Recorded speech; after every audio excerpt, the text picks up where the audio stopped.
Thank you, our MCs, for this morning. Traditionally, in Kiribati, before we begin any ceremony, we bless each other. So let me bless you this morning before we begin.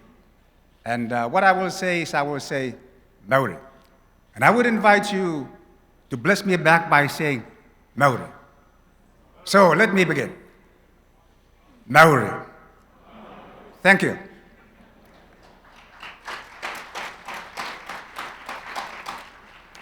Having blessed each other, let me begin by reflecting back on the events of yesterday. Yesterday, we had the wonderful pleasure of celebrating the birthdays of the most wonderful people that I know. The founders of this wonderful vision of peace for all. A vision that has reached the far corners of the world, even in our tiny islands right in the middle of the Pacific Ocean. We quite often think that nobody knows that we exist, let alone care about us. We have been so isolated that we have believed that the globalization of whatever events, whether it be trade, have no impact on us. But we have learned quite recently that climate change as the global phenomenon, we are not immune from the impacts of climate change. Let me begin by expressing our deepest gratitude to the founders of this vision, the Reverend Moon and Mrs. Moon, for this wonderful vision of which we're all become a part. Yesterday, we also celebrated the establishment of the International Association for Parliamentarians for Peace.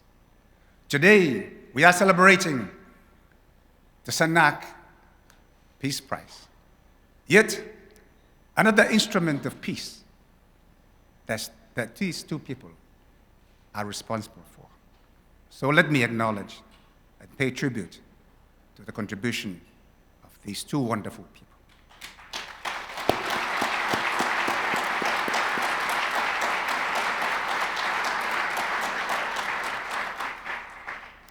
Next, I want to pay tribute to the committee, the chairman and the committee of the Sunhak Peace Prize. I know that it is never an easy task to select. We know that every day we are making decisions on a daily basis. And I think, what did they go through in trying to make this decision? Was it so easy? I believe not. Because today we honor these wonderful people, the two most outstanding people for their achievements. We've seen on the video what they have done. Many people have felt directly the result of their work. But let me ask each one of you, because I do believe that in our daily lives, we're always making decisions, because whether you believe it or not, whether you wish to acknowledge or not, within each and every one of us, there is both good and there is also the other side of good. And this is the struggle, this is the battle that we all go through on a daily basis. Every moment of our life, we have to make a decision. Is this the right thing? Are we doing the right thing? Should we remain silent when somebody is doing the wrong thing next to us? Should we allow those nations to be deciding in the boardrooms in Europe, in the other side of the world, what should be our fate in the war-torn areas, in the vulnerable countries to climate change? And the answer is no. And so these are the decisions that we have to make. This is the battle, whether we like it or not. We're always making those decisions on a daily basis. The fact that we're all here today is testament to the fact that we believe in peace. We believe in security. We believe that people should have a future, that people have the right to medical treatment, that people have the right to education, that women must have access to education.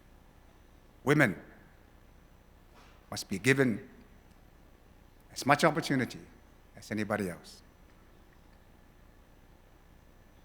And so, in acknowledging the award that I received in 2015 as the inaugural one of the recipients of the award, there was always the question, and I wanted to share this with my friends who have just received the award because I don't know if they're going through the same process. But when I received the award in 2015, I always asked myself the question, before and after, and until today, what did I really do to deserve this highly prestigious award? And if anything, it made me even more humble.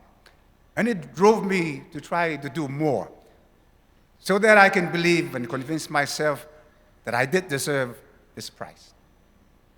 And the reason is this.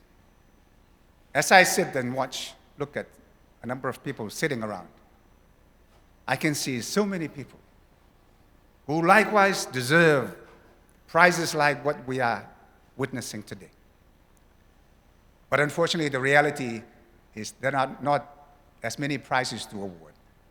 But my point is this. Each and every one of us, in our own way, deserves an award and a prize. Let today, as we witness the outstanding performance of some of these two outstanding individuals, let this be a source of inspiration for all of us.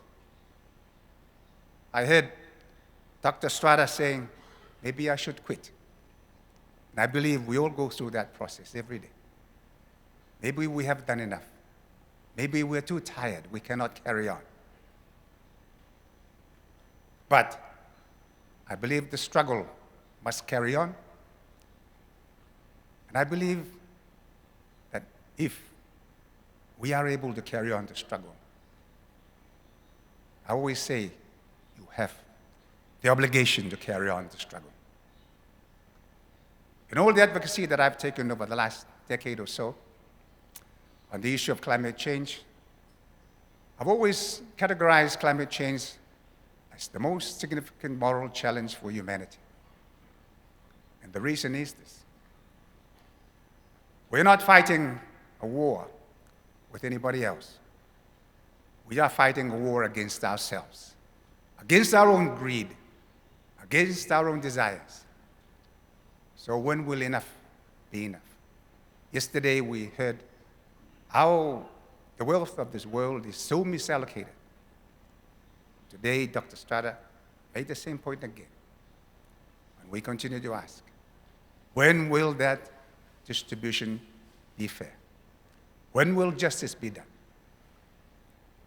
So today, it is indeed my greatest honor to make these remarks, to acknowledge the wonderful achievements of these two individuals, but at the same time, let me also congratulate you, all of you who this morning made a wonderful decision, who after the ceremony will make wonderful decisions which will contribute to improving the lives of people.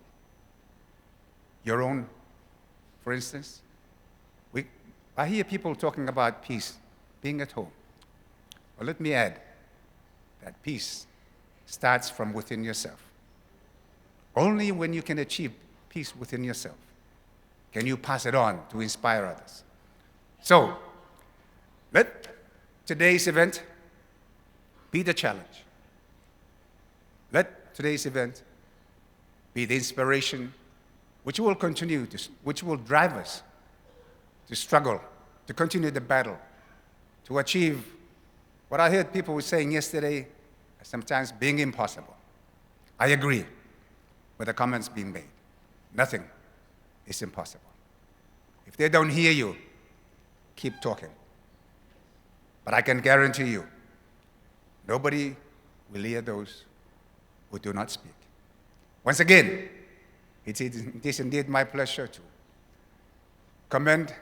congratulate our two award winners, and let us draw inspiration from their work.